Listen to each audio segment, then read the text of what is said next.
Hey, everybody, and welcome back to Resilience Unravelled and my new guest, Scott Marshall. It's a delight to meet you, Scott. We better tell us a little bit about where in the world you are. Well, Russell, first of all, just thank you. Thank you for taking time to have a conversation with me. I really appreciate it. I'm Yeah. really excited to have this conversation. I'm located in Fort Collins, Colorado, and next to the Continental Divide. So let me get my geography hat on. Which bit of the States is that? Is that on the edges or in the middle, north or south? Middle, right in the middle. So that's not the square one, is it? That's not the square It's state. rectangular for Oh, sure. okay, okay. Near the mountains, obviously, because Yes, Rocky Mountains are just yeah. west of me. It's funny, I've met a lot of podcast hosts, I guess I should say, from Colorado. It's obviously something to do in your spare time, is it? It's the elevation, maybe. And correct me if I'm wrong, given that I know we're going to be talking about something in a little while, but you must be as far from water as you could possibly get, aren't you? Any kind of salt water, yes. Ah, okay. I see what you did there. Look, here am I burbling away, taking up your valuable time. So tell us a little bit about what it is that you do and who you are. Sure, Russell. I just have the greatest honor, really, to be the president of a small nonprofit. This small nonprofit runs what I think is one of the most awesome study abroad programs possible. The study abroad program is called Semester at Sea. And just as the name indicates, it is a study abroad program that spends half the time on a ship and half the time visiting 8 to 10 countries. Takes about 105 days. Our market is college students. About 90% of those college students are US. The other 10% are international. We're always looking to recruit more international students, but it is primarily US based. And we just finished our 135th voyage. Wow. So that just finished in Germany. So because I'm dense, I just need to understand this. So you take students and then you're teaching them a syllabus of some description in some subject or other. We'll get into that. And then part of this is based at sea. And the lessons continue whilst you're cruising and such. That's right. So we have a partner, a university partner, Colorado State University, and therefore Ah, located in Colorado. All of the courses are college courses that are approved by Colorado State University, and we hire faculty who teach those courses on the ship to the students. So while they're on the ship, they're in classrooms with their faculty members.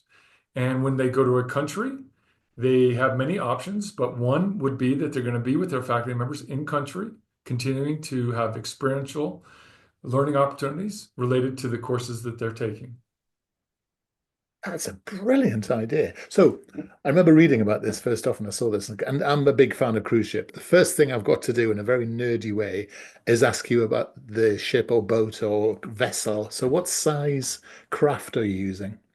Yeah, it's not a large cruise ship, and it's about 600 feet long. It's what we would call a small to medium size cruise ship now. Yeah. But we take students on a voyage. We don't take them Wow. on a cruise Yeah. because it's true learning experience. If ships, then this is actually a ship built in 1998, built in a German shipyard. We started using this ship about 10 years ago. It served our purposes very well. We basically use it 8 months a year, and a German company uses it during the summer. So it's now under a different operation during the summer. But from September to April, it's a college campus. And so how do you manage the logistics of this? Because I'm guessing, because you must have a certain number of students who all of whom are studying different sorts of courses. So you must have to have a heck of a lot of lecturers as well. And I can see the attraction from their perspective, but I'm guessing, I might be wrong here, but I'm guessing you're covering subjects like geography, marine biology, or something like that. I'm not imagining you're doing media studies or American.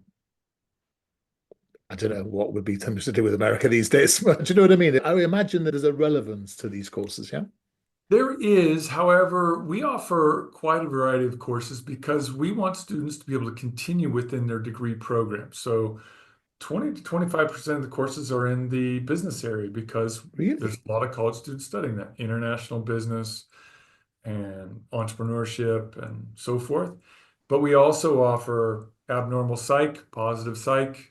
We offer geography, cultural geography, cartography, sociology, world history, world religions. So it's quite a variety of courses. Some students are just beginning their college career, some are finishing their college career. So we also offer courses at different levels within the college experience. I'd say. We're really ending up with quite a mix of college students and course offerings. Yeah, but I think it's a brilliant. So where did the idea come from? It started back in 1963, actually. Oh, okay. And so it's been around a long time. You know, the heritage does go back to this very simple premise that students, young adults, let's just call them young adults, will be better citizens of the world if they see the world. Yeah.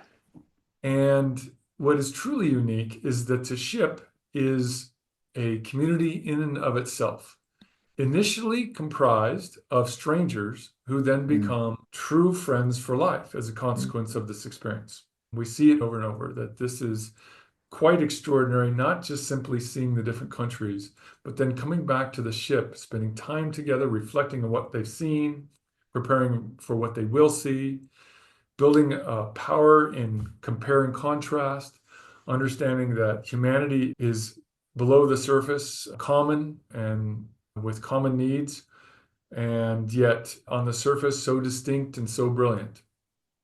And I'm guessing you're learning community and collaboration skills. You're doing budgeting and finance because, of course, you're having to manage the world of different currencies and resilience because things will inevitably go wrong, won't they? And I can say travel broadens the mind. There's nothing broader than traveling on the sea, I think. And there's that also that lovely perspective you get when you're in the middle of a big ocean of just looking out there and actually realizing how insignificant you are. It's quite a it's quite a mind-bending way of thinking about the world, isn't it? I think there's so much in what you're saying. And when I think about the topic of resilience related to our program and our nonprofit, there's perhaps nothing more important. So these young adults are being challenged in so many ways about how they think about the world. And it is the community that forms that gives them the resilience to move through the 105 days. They may not have previously understood the power of community until they've had this experience. And again, these Yeah, are 19 to 22-year-olds who more than likely grew up within a fairly limited geography, perhaps have traveled a bit, maybe have spent time on a college campus, but then come to a ship, again, not knowing anybody, being assigned a roommate that they did not know before, yeah, joining classrooms with people from 150 to 180 different universities, having faculty from all over the country and all over the world, and forming a community unlike any other. So that really is powerful in understanding the power of community to build personal resilience. yeah.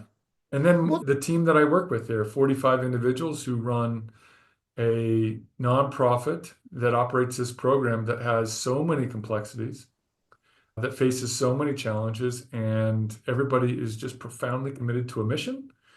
And it's that common commitment in community with each other that Yeah. pushes us through some significant challenges.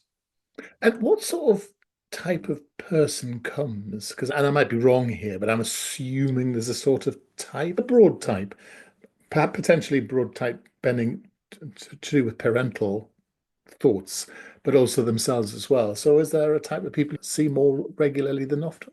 There's a lot of ways to slice that. The first, I'll just say on a demographic basis, like most US study abroad, I don't know if this is true in Europe or England, but like most US study abroad, two-thirds of our voyagers are women. Really? That starts at a very early age.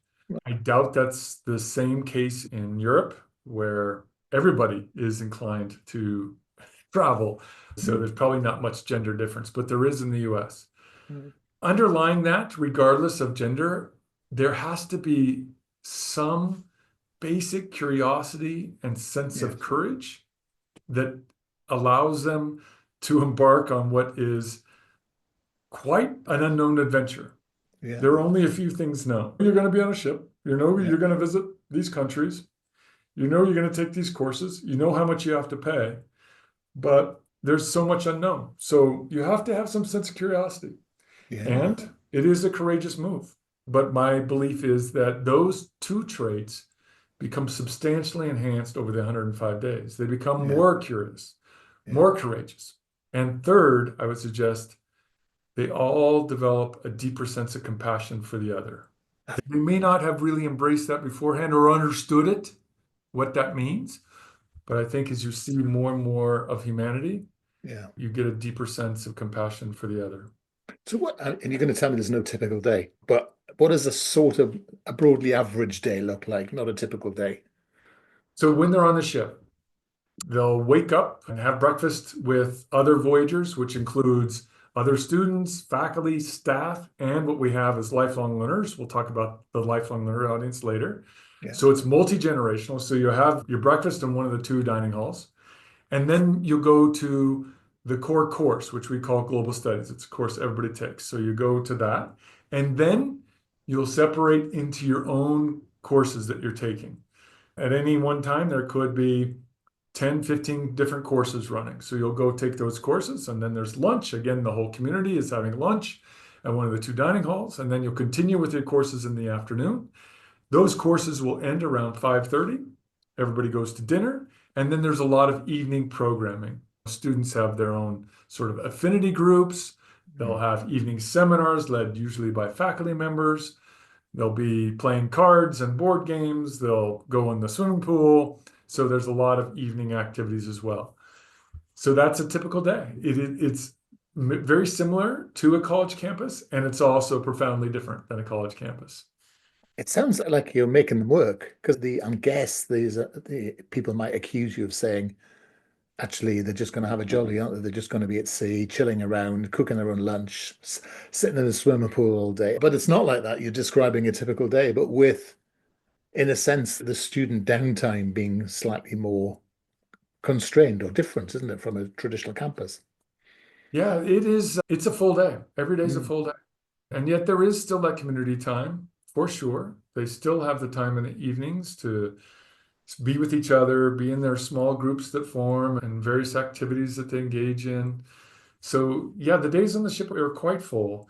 And then the in-country time, a typical day, maybe there is no typical day. So let me describe to Mm. you what options are available in country.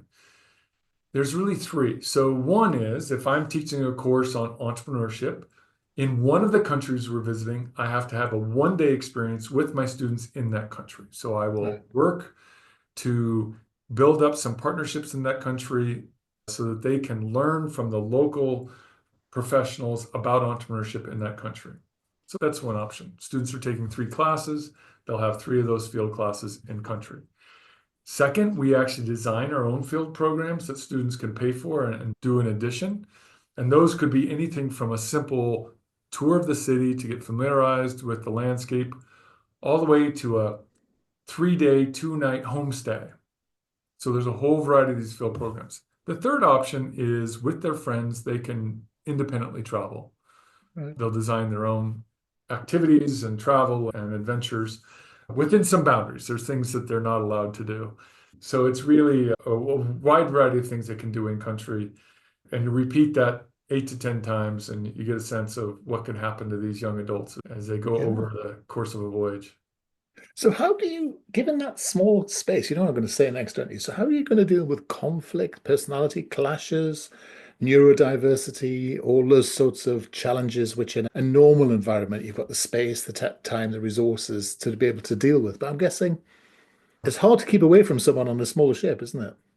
It is, and it is humanity, so there will be conflicts. We have the good fortune to be able to hire just phenomenal professionals in the student life, student affairs field for every voyage. They're trained pre-voyage on what the voyage dynamics will be. They're given a lot of tools, and then they're off and they're ready to really answer the call of those types of situations. Yeah, we have humans. We have Mm. stereotypes, base, xenophobia, racism. We have it all. And how do we confront that head on and draw clear lines on what is permitted and what is not? We Yeah. have no tolerance in our experience for any type of anti or any kind of phobia. We will Mm. address that very clearly. Everybody is welcome, and we'll ensure that that stuff is interrupted. And again, we hire really great professionals. What is a what is unique, again, it's not perfect because these things happen. It Mm. is humanity. What's extraordinary about our experience is that it is a closed community, so you can interrupt it fairly quickly. Yeah. These people are surrounded by other professionals who can spot it, can approach it, and have the Yes. conversation and really address it. And that's So half the challenge with conflict, isn't it? It's nipping it in the buds so they don't turn into issues, which is one of the yeah, challenges you get at in a normal working environment, isn't it? People don't tackle things, don't they? There's sort of fear of upsetting people. yeah, we can interrupt it. At the same time, these are young people and they're only so equipped. Some of them come with some maturity and some musculature to deal with this, and some come with zero. Yeah. And we have that full spectrum. And so you got to take it account of where that person is at the time and work with them and try to develop them. Yeah. There are cases, Russell, they're the exception, but there are cases when we take people off a voyage because they Yeah. just can't step into the space we need them to. And you have to do that, haven't you? You don't need to apologize that to anybody because that's sometimes the only way you can deal with human beings. You mentioned lifelong learners earlier, but I noticed on the site there's gap year people as well. So do you have people who are coming on the cruise and parents as well? I saw. Do you have people who are coming on the ship and not studying and just having a lovely time traveling around with you? So the gap year we call start at sea. So these are young adults who are considering college, perhaps Mm. have been accepted at a university, or are just trying to figure out what they want to do next. So they do enroll in college courses. Oh. They will get a transcript at the end of it with grades. So those start at sea students or gap year students are college students at that time. Mm. And there will be a record. So there is some motivation to do well. Oh, that's good. Yeah. Now, the other end of the spectrum are lifelong learners. These are adult passengers who they could be retired, they could be taking leave or sabbatical from work, and they want some type of different experience. Maybe they've done a cruise, but it's some part of that isn't working for them, or they've done a lot of travel, but they want a unique experience. They want to be with young adults, they want to be Mm. in a learning environment, they want to be able to audit courses. They just want to see multiple countries. We've had this last voyage, we had 35 lifelong learners with their kids, and they adopt, quote unquote, adopt college kids as their extended family. And they come away with their own kind of rich learning Yeah. as older adults. That's absolutely fantastic. I was just thinking your gap year thing. It's almost like, when I was a kid, I think we used to have an O level or an A level. I don't know how it works in America. You've got this bizarre system, but it's just different to ours. But before you go to college, before you go to university, you have your two higher grades. And we used to have a qualification in what we used to be called general studies, which were life skills. Your gap year is a bit like that because I'm guessing they're sort of sampling from each of these different things, aren't they? And they are learning all these different areas. And we learn things about politics, critical thinking, all the sorts of things that don't get taught anymore. And I'm No. guessing that's an essential gap thing is a bit like that, isn't it? You're getting people to taste different bits and pieces and give them a broad-based idea of the world. Yeah, I think that's true for any of our young adults who are on the ship, not just the gap year. Mm. And at 18 years old, going into one of these experiences, you suddenly do have to see what conflict management means, what adaptability means, what communication skills across cultures, across time zones means. You get a real introduction to that, which you just see these young adults transformed. Yes. Whether they're 18 or 22, they just become different people as a consequence of this experience. And it Yes. is, I think, to what you're raising, life skills. It's not just disciplinary knowledge. Yes. And I see in the time, the other sort of 6 or 7 hours you got left a year, you're also running a podcast, for goodness sake. Tell me about this. Oh gosh, yeah. I would offer, first of all, not nearly as sophisticated as yours, but it's I been a wouldn't, lot of fun. I don't know. So, That's pretty good. so it started with just so many things, a kernel of an idea where I wanted to find some way to elevate our brand by Mm. elevating our alumni. It could have been many things. Ah, It could have been many things. Again, our program's been around since 1963. We have over 70,000 alums, and I wanted to find a way to tell their story. And then I knew it had to be true to me. If I'm going to be the host, I want it to be true to what I believe is really important. And because of my own experience over my professional career, particularly in my current role, I came to believe that it is how people show up when things go as unexpected rather than as expected. That is, yeah, how do we show up for ourselves and for others when things just go awry, when yeah, things are challenging, obstacles are, fate put right in front of us, and how do we show up? And so that's where this title of this podcast came up. We call it As Unexpected. yeah. And very similar to the structure of Resilience Unraveled. It's very conversational. It does feature semester at sea alums who have achieved something of note. I qualify it. They could be executives, Mm. but they could be authors, they could be influencers, they could be leading philanthropists. Whatever it is, they've really started to leave some positive imprint on the world. And because they'll have the stories, right? Yes. And that's what we're seeking is these stories that they have to tell. And it's been super fun. I just finished a year, 25 episodes. I only release one, two a month. So you talk about my job is already very full, so I Yeah. can only do it so often. We try to release them every 2 weeks on a Friday. And again, it's just been truly extraordinary to hear their stories. And I'll keep doing it for now. And I think it's slowly, you know how it is to do a podcast. Like I do. you try to generate an audience, but have no interest in being a famous podcaster or anything. I really just want to elevate our brand by elevating our alumni. That's it. And Brilliant. if that's at some point just simply not happening how we want it to, then we'll call it quits. But so Yeah. far, I think it's working. Yeah, very good. So if people want to find out more, the podcast you said was called? As Unexpected. You can go to asunexpected.com and all the episodes are available there, Spotify, Apple Podcasts, Amazon, YouTube, and so forth. So that's interesting, isn't it? Because I was just thinking as you're chatting there, I think we forget how important the unexpected is. And because if you think about holidays or trips you've ever been on, you must get this at the semester at sea programs. You go on a holiday, everything's smooth, it all works. You go where you want to go, you see what you want to see. It's magnificent. You take your photographs, you come away. But then you go on a holiday and the planes are late. I remember one where we come to Boston and the whole of Heathrow Airport. Listen, I'm off. Heathrow Airport shut down, the IT systems broke, and then only one flight was going to get out. It was the flight going to Boston. Everyone's running through the app. That's the point, isn't it? We remember the unexpected. And I don't think people really, and there's all sorts of psychological reasons for it, but people forget to celebrate the unexpected because that's the thing that really can stick out in your mind. Years later, when you're telling your stories, it was the thing about when it went wrong is the most exciting thing, isn't it? And Russell, the question we should ask ourselves that minute is how did we show up? Yeah, So that's it. you're, or did you get mad at the person who was trying to rebook you and they were having trouble? Yeah, Did you yell at them? Really?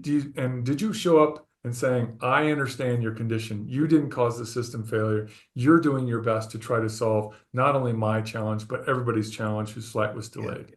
Or did you get really angry at that person, even though mm, they are working on your behalf? yeah, That's the question is how are we showing up when those things don't go as we will want them to?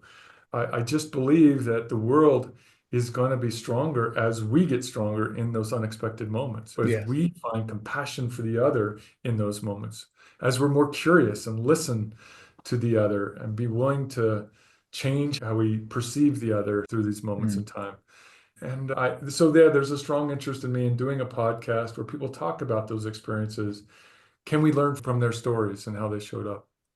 brilliant. Okay. And if anyone wants to find out more about semester, I've just been looking at cabins, by the way. If anyone wants to find out more about the semester at sea program, again, where would we find that? Semesteratsea.org. Russell, you Oh, are .org. That's why I ready. couldn't find it earlier. Yeah, because I hadn't been listening. I put .com in, but that's good. .org. So that's really important. That shows Yes. it's a non-profit. And are you on all the socials? A person of all the social media world? I sense not. I am not, but so Semester at Sea is. Good. I am on LinkedIn. Always happy Okay. to connect on LinkedIn, but I am not present on any of the others. But Semester at Sea is on them all. You bet. You can find us on Instagram and TikTok and Facebook and yeah, ad infinitum. But I only do LinkedIn. I'm always happy to connect with like-minded people on LinkedIn. It's not a perfect tool, but you can control it a bit more. You're And I'm guessing on because there's been quite a lot of Scott Marshalls on LinkedIn. So do you have to say a Scott Marshall something or semester other? semester at sea or Oh, yeah, of course. Yeah. yeah. There are a lot, and there's actually a Yeah. lot.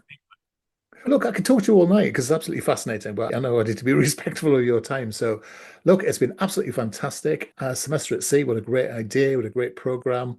Goodness, I wished I'd had that sort of opportunity when I was younger. It was a remarkable thing. I can imagine communities of people who are disadvantaged or whatever. I know you're dealing with an affluent sort of university crowd, but what a great idea for people to get people to go away and to collaborate. I think it's just a remarkable piece of work. And as just looking at your board of trustees, that's an interesting group of people as well. So, Scott, it's been a pleasure to meet you this evening. I really do thank you so much for coming to spend time with us, and good luck on the next cruise, which looks fascinating. Absolutely. And from now on, you're going to call it a voyage. Sorry. Do you know, it always make me laugh. I got on the one of the Cunard ships, one of the big ships, and it was very snotty. And the cruise director got on, and he used to walk around with shorts but long socks. And he used to say to us, "This is not a cruise. This is a voyage." And we all used to laugh and snark at it. But you really are doing voyages. I stand corrected. These are the best voyages at sea. Scott, it's been a delight to meet you. Thank you for spending time with us this evening. Take care.